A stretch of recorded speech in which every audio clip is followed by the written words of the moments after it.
भारत में आया बहुत बड़ा बदलाव है और 34 वर्षों के बाद भारत में नई शिक्षा नीति की घोषणा की गई है। यानी भारत में आज दो बहुत बड़े बदलाव हुए हैं। इसलिए रफाल के बाद अब हम नई शिक्षा नीति की बात करेंगे। कहते हैं जब किसी देश में कोई बड़ा बदलाव करना हो तो सबसे पहले उसकी शिक्षा नीति को बदलना चाहिए और आज इसकी शुरुआत हो गई है। भारत सरकार के मानव संसाधन विकास मंत्रालय ने आज इस नई शिक्षा नीति की घोषणा की है। इसलिए आज हम आप सबको बताएंगे कि इससे देश के तमाम छात्रों, उनके परिवार और उनके माता पिता के जीवन में अब क्या क्या बदलाव आने वाले हैं। अगर आप छात्र हैं या किसी छात्र के माता पिता हैं तो आपको ये सारी जानकारियां बहुत ध्यान से सुननी चाहिए और अगर आप चाहें तो नोट भी कर सकते हैं। तो अब आपको बड़े बड़े बदलाव बताते हैं। अब तक भारत की स्कूली शिक्षा व्यवस्था 10+2 के फॉर्मेट पर चलती थी, लेकिन अब इसे 5+3+3+4 के फॉर्मेट में बदल दिया गया है।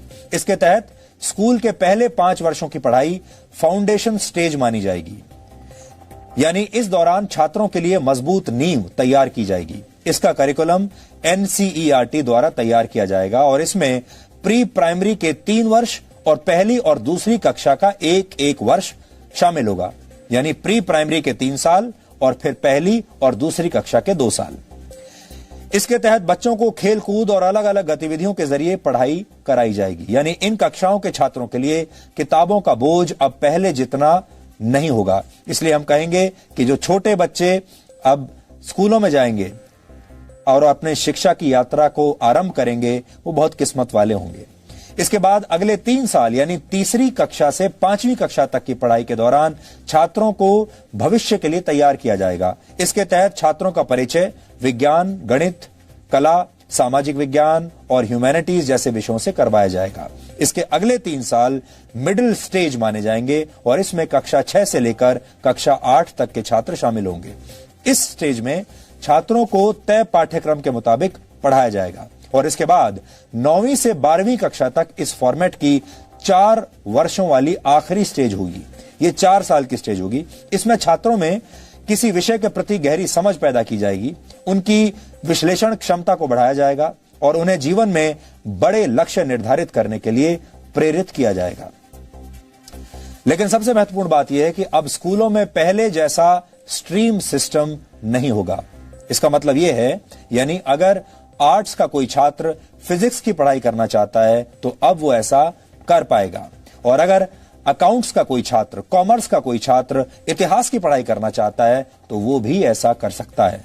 लेकिन संभव है कि इसके लिए अलग अलग विषयों का एक पूल तैयार किया जाएगा और आपको उस पूल से ही अपनी पसंद के विषयों का चुनाव करना होगा। यानी अगर विज्ञान के छात्र को इतिहास में दिलचस्पी है और उसके पूल में ये दोनों विषय शामिल हैं, तब ही छात्र इनकी पढ़ाई एक साथ कर सकता है।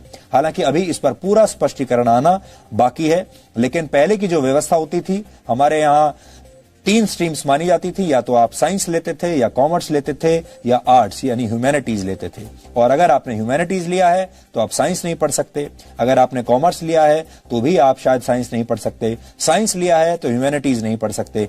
ऐसी चीजें पहले हुआ करती थी अभी तक, लेकिन अब ये सब बदल जाएगा। अब आप फिजिक्स भी पढ़ सकते हैं, कॉमर्स भी पढ़ सकते हैं, अकाउंट्स पढ़ सकते हैं, एक साथ इतिहास भी पढ़ सकते हैं और फिजिक्स की पढ़ाई भी कर सकते हैं। दूसरी महत्वपूर्ण बात यह है कि 5वीं कक्षा तक की पढ़ाई अब मातृभाषा, स्थानीय भाषा और आपकी राष्ट्रभाषा में ही होगी। यानी अंग्रेजी में पढ़ाई की अनिवार्यता समाप्त नहीं होगी। माफ कीजिएगा, अनिवार्यता समाप्त हो जाएगी। अब अंग्रेजी में पढ़ाई की अनिवार्यता नहीं रहेगी। ये एक बहुत बड़ा बदलाव है। आप अपनी राष्ट्रभाषा में या अपनी लोकल भाषा में पढ़ाई कर पाएंगे। उदाहरण के लिए अगर आप 5वीं कक्षा तक अपने बच्चे को मराठी, संस्कृत या गुजराती भाषा में पढ़ाना चाहते हैं तो अब आप ऐसा कर पाएंगे और अंग्रेजी सिर्फ एक विषय के तौर पर आपको पढ़ाई जाएगी। यानी स्कूलों का जबरदस्ती अंग्रेजीकरण का दौर अब समाप्त हो जाएगा।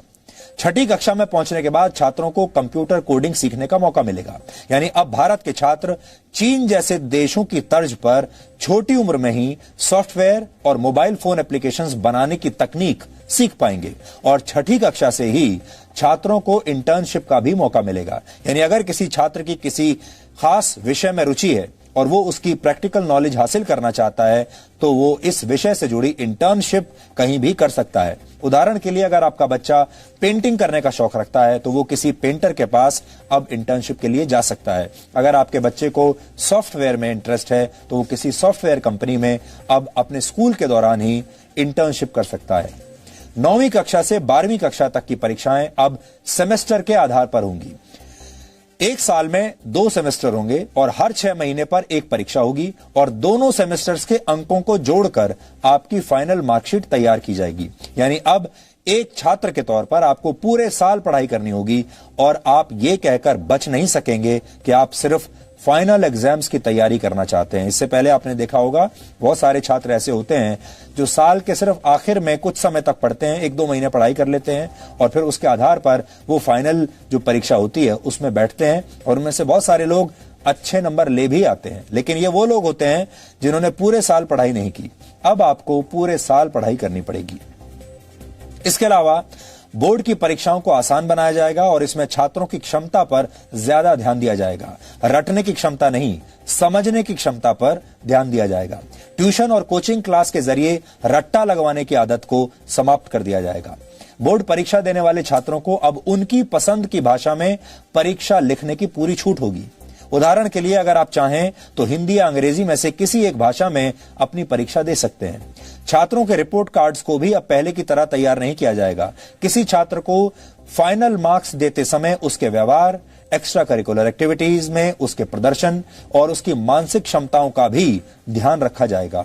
इसके अलावा रिपोर्ट कार्ड को 360 डिग्री असेसमेंट के आधार पर तैयार किया जाएगा। इसमें छात्र खुद को भी अंक देंगे, यानी अपना खुद का भी विश्लेषण करेंगे। विषय पढ़ाने वाले शिक्षक भी छात्र को अंक देंगे और छात्रों के सहपाठी भी उनका आकलन करेंगे। कॉलेज में पढ़ाई करने वाले छात्रों के लिए भी इस नई शिक्षा नीति में बहुत सारे बदलाव किए गए हैं। इसलिए जो छात्र अब कॉलेज में इसके बाद जाने वाले हैं वो भी ध्यान से अभी देख लें। अब देश के छात्र कॉलेज में एडमिशन के लिए कॉमन एप्टीट्यूड टेस्ट दे पाएंगे। इसका अर्थ यह है कि अगर 12वीं कक्षा के बोर्ड एग्जाम्स में आपके ठीक नंबर नहीं आए हैं या आपके मार्क्स इतने नहीं आए हैं कि आपको कट ऑफ परसेंटेज के आधार पर सीधे किसी कॉलेज में एडमिशन मिल पाए, तो आप कॉमन एप्टीट्यूड टेस्ट भी दे सकते हैं और फिर इस टेस्ट में आपके प्रदर्शन को आपके 12वीं कक्षा के नंबरों के साथ जोड़ दिया जाएगा और उस आधार पर आपको आपके मनपसंद कॉलेज में एडमिशन मिल पाएगा। ग्रेजुएशन की पढ़ाई को 3 और 4 वर्षों के कोर्स ड्यूरेशन में अब बांट दिया जाएगा। पहले अगर आप कॉलेज की पढ़ाई बीच में ही छोड़ देते थे तो आपको ग्रेजुएशन की डिग्री नहीं मिलती थी। या तो आप पूरी पढ़ाई कीजिए और या बिल्कुल मत कीजिए। लेकिन नई शिक्षा नीति लागू होने के बाद अगर आप 1 साल के बाद कॉलेज छोड़ देते हैं तो आपको सर्टिफिकेट दिया जाएगा। ये आपका सर्टिफिकेट कोर्स माना जाएगा। अगर आपने कॉलेज का फर्स्ट ईयर कंप्लीट कर लिया और उसके बाद पढ़ाई छोड़ दी तो आपको सर्टिफिकेट कोर्स का सर्टिफिकेट मिलेगा। इसी तरह अगर आप सेकेंड ईयर पास करने के बाद 2 साल के बाद पढ़ाई छोड़ देते हैं तो आपको डिप्लोमा दिया जाएगा और अगर आप थर्ड ईयर यानी 3 साल की पढ़ाई पूरी कर लेते हैं तो आपको बैचलर्स डिग्री दी जाएगी और अगर आप 4 साल का कोर्स करके बैचलर्स डिग्री लेना चाहते हैं तो आपको रिसर्च के सर्टिफिकेट के साथ ये डिग्री मिलेगी। इससे उन छात्रों को बहुत फायदा होगा जो कॉलेज के दौरान किसी प्रोजेक्ट पर काम कर चुके हैं। 4 वर्ष के इस कोर्स में स्कूल के छात्रों की तरह कॉलेज के छात्र भी अलग अलग विषयों की पढ़ाई एक साथ कर पाएंगे। इस व्यवस्था को मल्टी एंट्री और मल्टी एग्जिट वाली व्यवस्था कहा जाता है। यानी छात्र जब जिस विषय की पढ़ाई करना चाहेंगे तो वो ऐसा कर सकेंगे और जब वो ये पढ़ाई छोड़ना भी चाहेंगे तो ये काम भी आसानी से कर सकेंगे। इसीलिए इसे मल्टी एंट्री और मल्टी एग्जिट कहा गया है। आप जब चाहे एंट्री ले सकते हैं और एग्जिट भी कर सकते हैं जब चाहें। इसके अलावा एक एकेडमिक बैंक ऑफ क्रेडिट बनाया जाएगा। इसके तहत अगर आप 1 से ज्यादा कोर्स एक साथ करना चाहते हैं तो आप ऐसा कर पाएंगे और जिस कोर्स को आप जहां तक कंप्लीट करेंगे उसके अंक इस क्रेडिट बैंक में जमा हो जाएंगे और फिर जब आप फाइनल डिग्री के लिए कोई कोर्स करेंगे तो उस क्रेडिट को इसमें जोड़ दिया जाएगा। यह पूरी व्यवस्था पूरी तरह से डिजिटल होगी, ऑनलाइन होगी। मानव संसाधन विकास मंत्री रमेश पोखरियाल निशंक और उनकी टीम ने इस नई शिक्षा नीति पर आज क्या कहा, यह भी आज आपको सुन लेना चाहिए। कि पूरी दुनिया में शायद इससे बड़ा परामर्श, विचार विमर्श कभी नहीं हुआ होगा। इतना बड़ा नवाचार ये दुनिया के लिए एक उदाहरण है, जब किसी नीति पर देश के कोने कोने से, अभिभावकों से, छात्रों से, अध्यापकों से, विशेषज्ञों से, शिक्षाविदों से, राजनीतिज्ञों से, जनप्रतिनिधियों से और यहां तक कि 1,25,000 ग्राम समितियों से विचार विमर्श किया गया हो। यह बेहद महत्वपूर्ण है क्योंकि 34 साल से शिक्षा नीति में परिवर्तन नहीं हुआ था और इसलिए आज का ये जो परिवर्तन है और जो नई शिक्षा नीतियां है, मुझे विश्वास है कि पूरा समाज और सभी देशवासी इसका स्वागत करेंगे और दुनिया के शिक्षाविद भी इसको निश्चित रूप से सराहना करेंगे।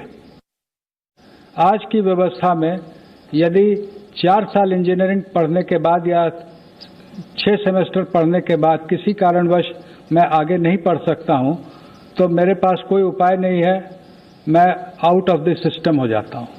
Multiple entry and exit system में ये रहेगा कि 1 साल के बाद सर्टिफिकेट, 2 साल के बाद डिप्लोमा, 3 या 4 साल के बाद डिग्री, यानी और multiple entry through academic bank of credit, जो नीचे बुलेट है कि मेरे जो क्रेडिट फर्स्ट ईयर के हैं, सेकेंड ईयर के हैं, जैसे बैंक के सेविंग अकाउंट होते हैं वैसे ही एकेडमिक क्रेडिट में डिजी लॉकर के माध्यम से हमारे वहां पर क्रेडिट रहेंगे, so that in the third year if I want to take a sabbatical for a year or I want to take a break for any reason, family condition or otherwise for some time, and I return after a fixed period, within a fixed period of which will be prescribed by the new Higher Education Commission. If I come back to the education system, I will not be asked to repeat the first and second year. My credits are already there in the academic credit bank. I will utilize those credits for my further education. जय हिंद सभी को। तो guys video बहुत ही ज्यादा important आप सबके लिए, video को पूरा देखिए ताकि आपको अच्छे तरीके से समझ में आ जाए। तो चलिए टाइम वेस्ट न करते हुए वीडियो स्टार्ट करते हैं। वीडियो स्टार्ट करने से पहले वीडियो को लाइक कर दीजिए, चैनल पर नए हैं तो चैनल को सब्सक्राइब कर लीजिए।